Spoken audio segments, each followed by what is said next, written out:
This is the second of two videos that are part of a larger series of videos dealing with the subject of Jewish holy days.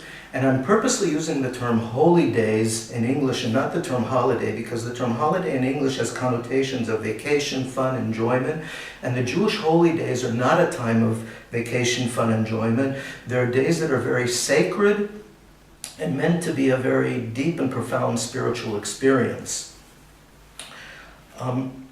In these two videos, I'm focusing upon the 5 holy days, Passover, Shavuot, Rosh Hashanah, Yom Kippurim, and Sukkot, that are a part of the Jewish calendar and found in the Torah, the 5 books of Moses, as again a kind of constitution of the Jewish people, and that the Jewish law is based on the commandments, mitzvot, of the 5 books of Moses.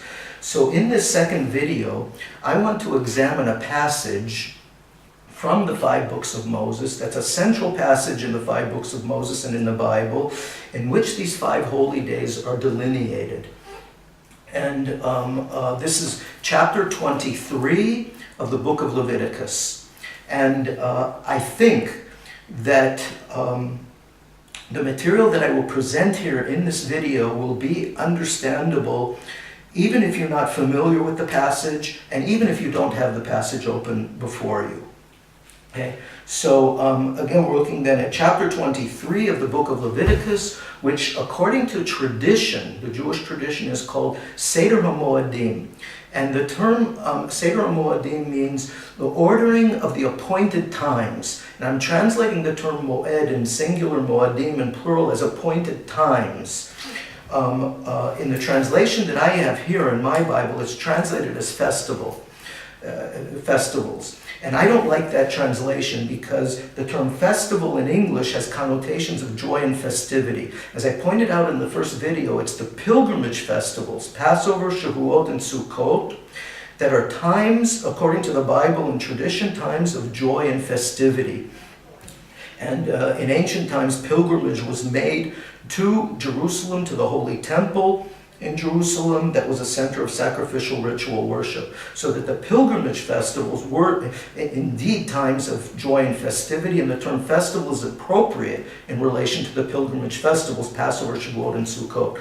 But the appointed times of our passage, chapter 23 of the book of Leviticus, include not only the pilgrimage festivals as times of joy and festivity, but also the days of awe, Rosh Hashanah and Yom Kippurim, that I talked about in the first video, that the term awe comes in Hebrew from the term fear in Hebrew, so that the days of awe, Rosh Hashanah and Yom Kippurim, are times when we're standing before God in judgment, in fear and trembling. So therefore I prefer the term appointed times. These are appointed times, the holy days of the Jewish calendar, that include not only the pilgrimage festivals, Passover, Shavuot, and Sukkot, as times of joy and festivity, but also Rosh Hashanah and Yom Kippurim as days of awe when we stand before God in judgment, in fear and trembling.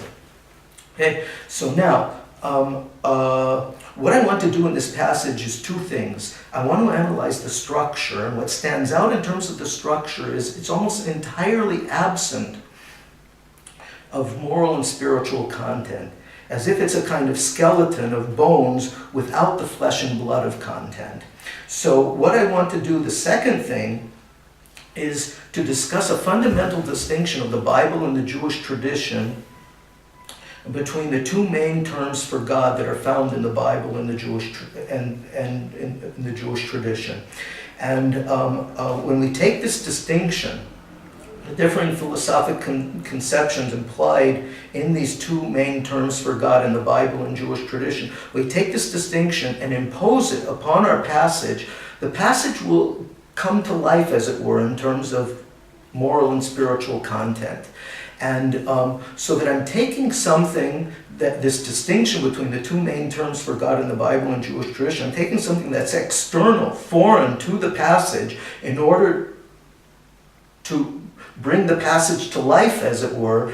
But the distinction, even though it's foreign to the passage, it's not foreign to the Bible. The distinction between these 2 main terms for God is a fundamental distinction in the Bible, having very deep roots in the Bible, and is in the spirit of the Bible. Okay, so now to the passage in terms of content. In terms of the structure of the passage. So the passage begins with an introductory statement that will repeat, marking different time periods in the passage.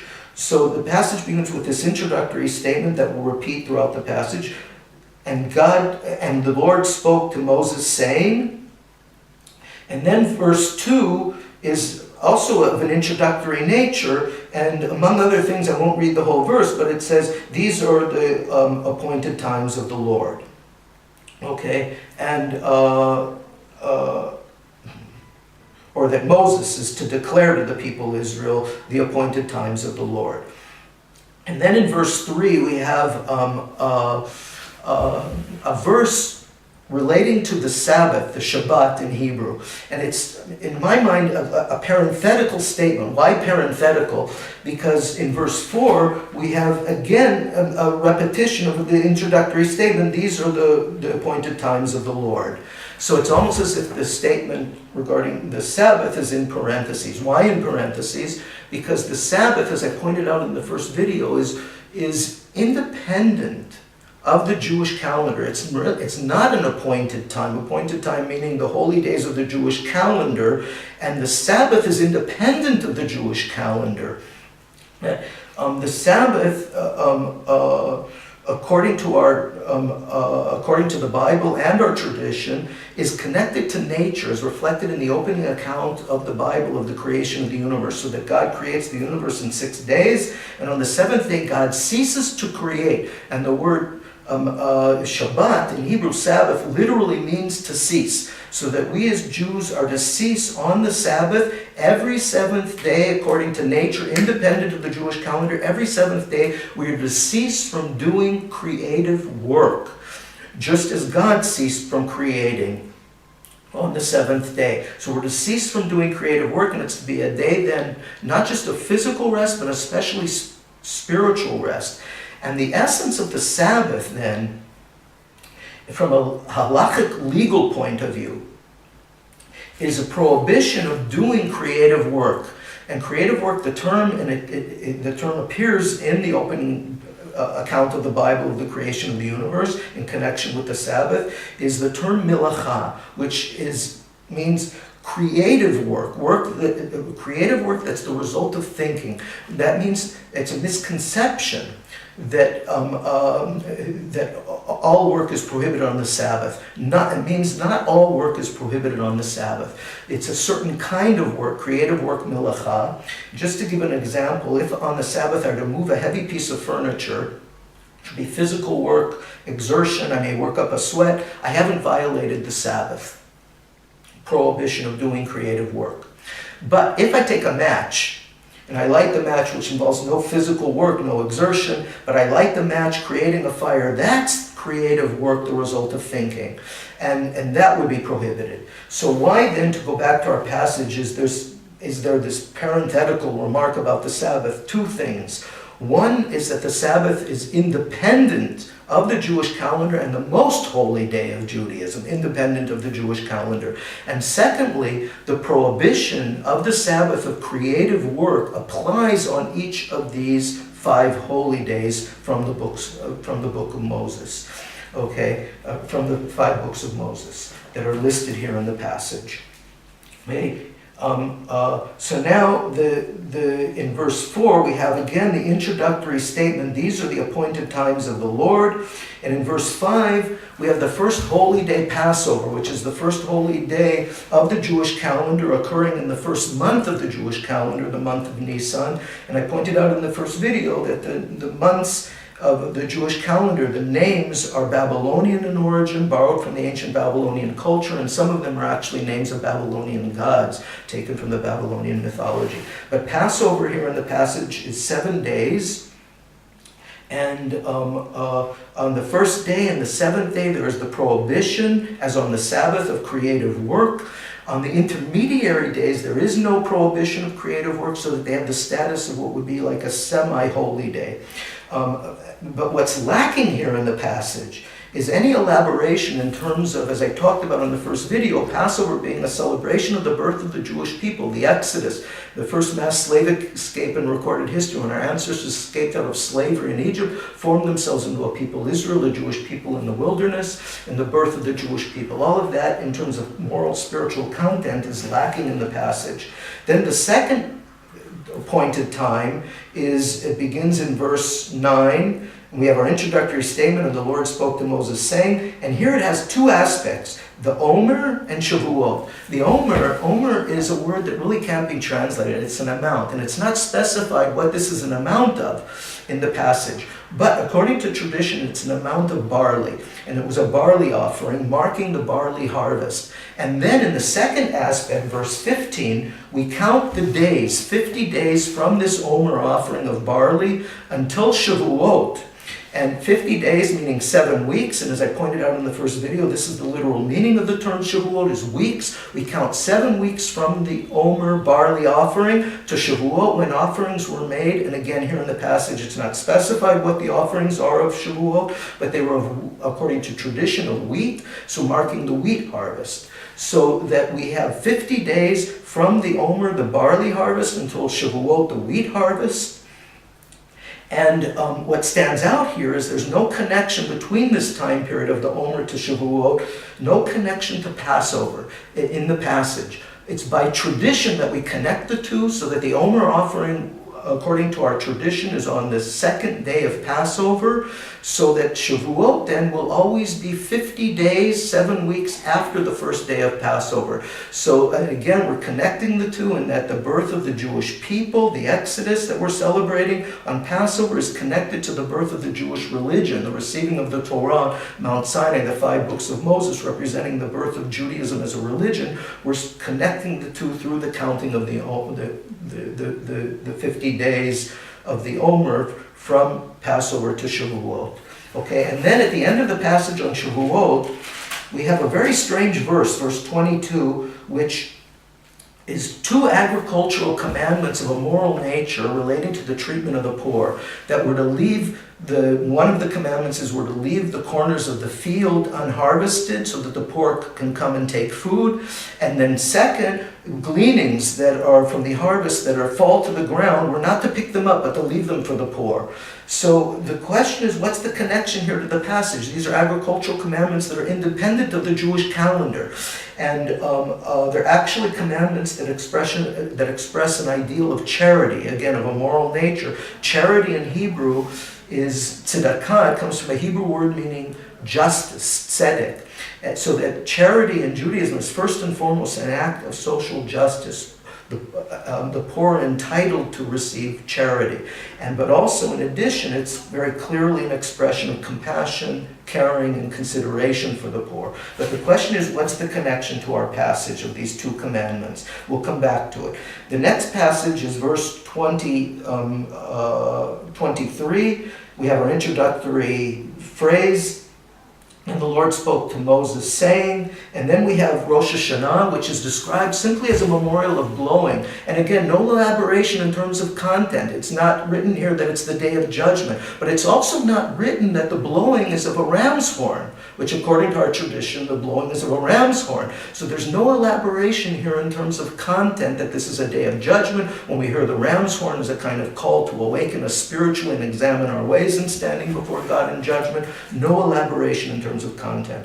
Then we have Yom Kippurim, which is verse 26. We have our introductory statement, and the Lord spoke to Moses saying, Yom Kippurim, again, no elaboration. It's described here simply as a time when we afflict our souls. And the term soul here is a very problematic translation, because soul in the biblical Hebrew doesn't have Christian dualistic connotations of soul in distinction to body. The Bible is very holistic, so the word soul would really better be translated here as self, person. So that what the verse really is saying is that we are to afflict ourselves. And it's according to tradition that we afflict ourselves physically by fasting, not eating and drinking, also not engaging in sexual relations, and there are other strictures. And this afflicting of ourselves physically is not an expression of mourning or grief or sadness. It's to be a time when we are to elevate ourselves spiritually in seeking forgiveness from God in this period of judgment, that we're seeking forgiveness. We elevate ourselves spiritually above our physical nature. Okay, and then we have in verse 33, the last of the holy days, Sukkot. We have our introductory statement, and the Lord spoke to Moses, saying in verse 33. And then we have Sukkot, which is 8 days, so that on the first and 8th day there's the prohibition of creative work as on the Sabbath, and the intermediary days as on Passover have the status of a kind of semi-holy day.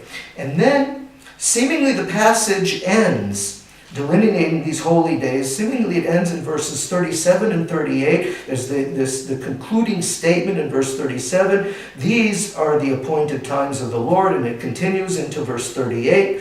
And seemingly finished, and suddenly in verse 39, it begins with a small Hebrew word, ach, which is translated in my translation as also, I prefer, really the literal translation is but, however, but. And then Sukkot is repeated. And in the repetition of Sukkot, we have the two main commandments that are a part of our ritual practice on Sukkot. The waving of the lulav and the etrog is learned from this passage, which the lulav is branches, a palm branch surrounded by willow and myrtle branches, and an etrog, a citrus fruit, in the other hand we hold the branches in one hand, the lulav, and the etrog in the other hand is a citrus fruit.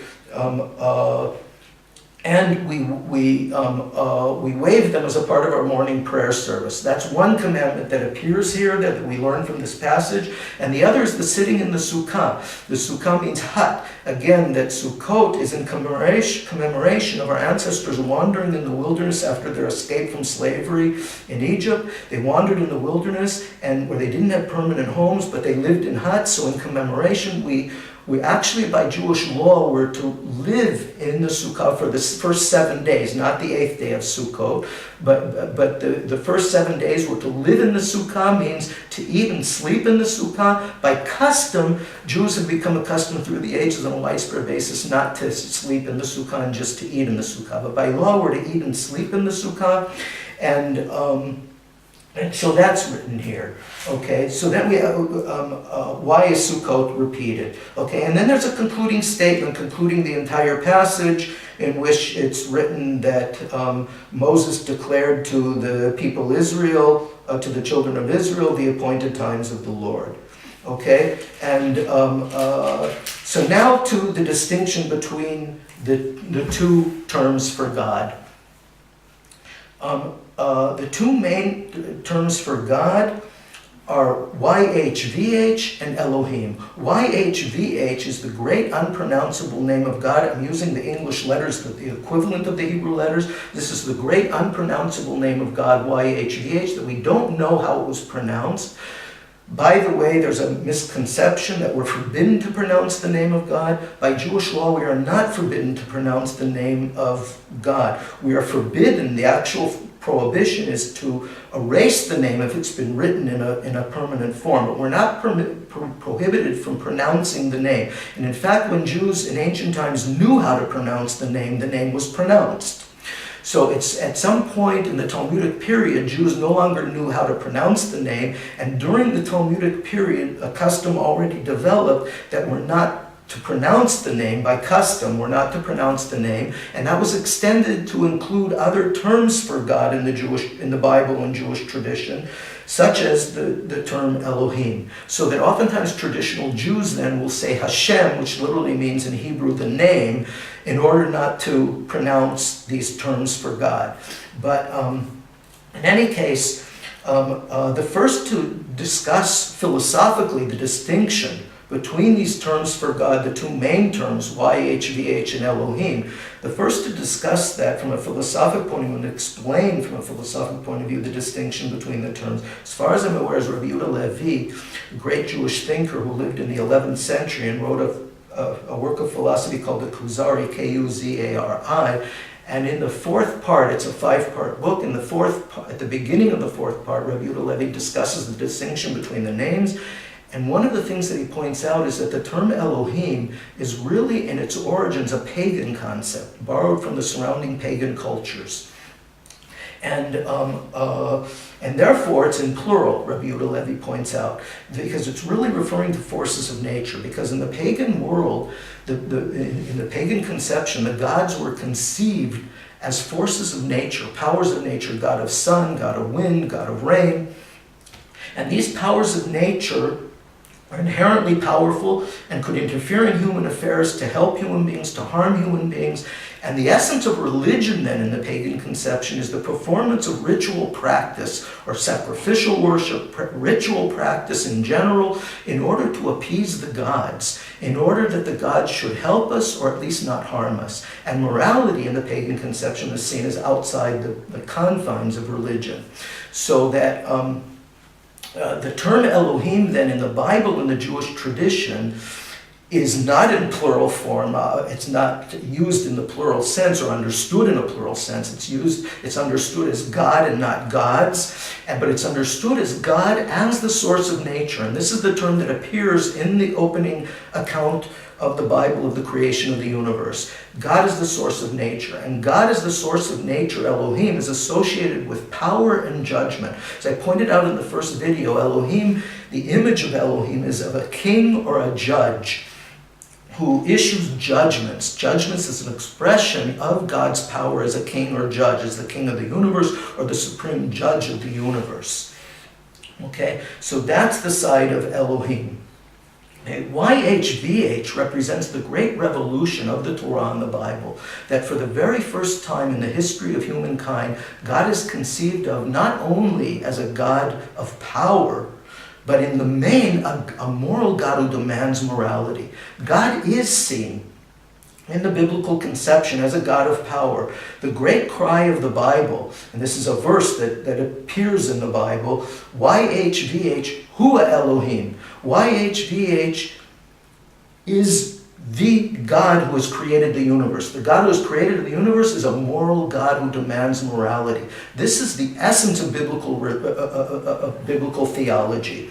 Okay, so that God is conceived in the biblical conception not only as a God who has created the universe, a God of power and judgment, but in the main, a God of morality who demands morality. And YHVH is associated with revelation and redemption, as reflected in the story of the burning bush in the book of Exodus chapter 3, where what is revealed to Moses in the story of the burning bush is God's very name, the unpronounceable name, YHVH. And what it signifies in the passage is God's moral opposition to injustice, that our ancestors were slaves in Egypt. And God then is revealed as a God who will redeem the people Israel out of injustice, out of slavery.